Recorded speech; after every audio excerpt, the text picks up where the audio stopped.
It's a new year, and your to-do list is long. I'm sure it is, because mine is. And I'm about to recommend reading to you, but I want to be really specific. I don't want to recommend reading to you as another one of those things you should be doing. This time of year, it's common to have a how to read more books video, which is great, and I did one last year. But instead of giving you something to do, I'd like to talk a little bit about rest and present reading as a way to rest from the things to do. No goals, no milestones, no application, just a chance to take a break. So I'll make this video very short.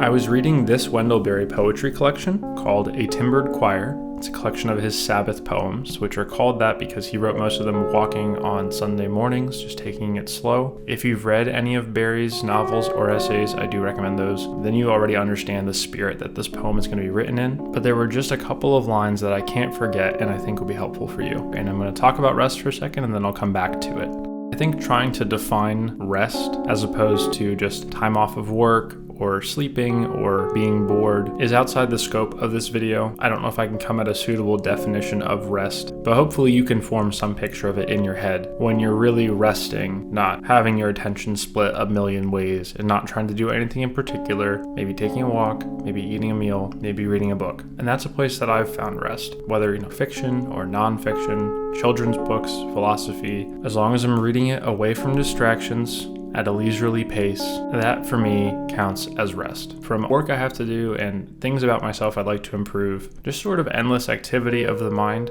I find that reading helps me be in one moment for a moment. So now what's the benefit, you might ask? What does, resting, what does reading help me accomplish? But here's where the Berry poem comes in, and I hate to just pull two lines out of a Wendell Berry poem or any poem and explain what they quote unquote mean, because I think that's probably a crass reading of poetry. But this phrase has not left my mind and it's helped me rest in this new year.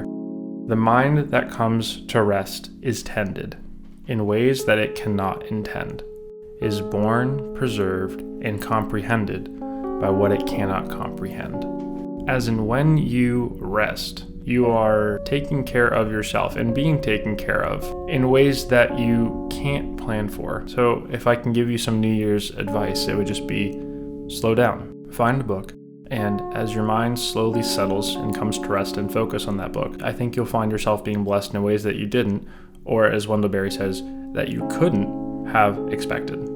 Best of luck on your New Year's resolutions if you have any, and I hope you achieve those intended outcomes. But don't forget to take time to rest and be blessed by the unintended outcomes of that rest you never saw coming. Now, if you know what brings you rest, go and do it. But if you're not sure and the concept of rest seems foreign to you, might I suggest reading a book? And if you have no idea what book to read, I do have some other videos on that, but hopefully you have one around that you can just go read right now. So have a great day, and I'll see you next time.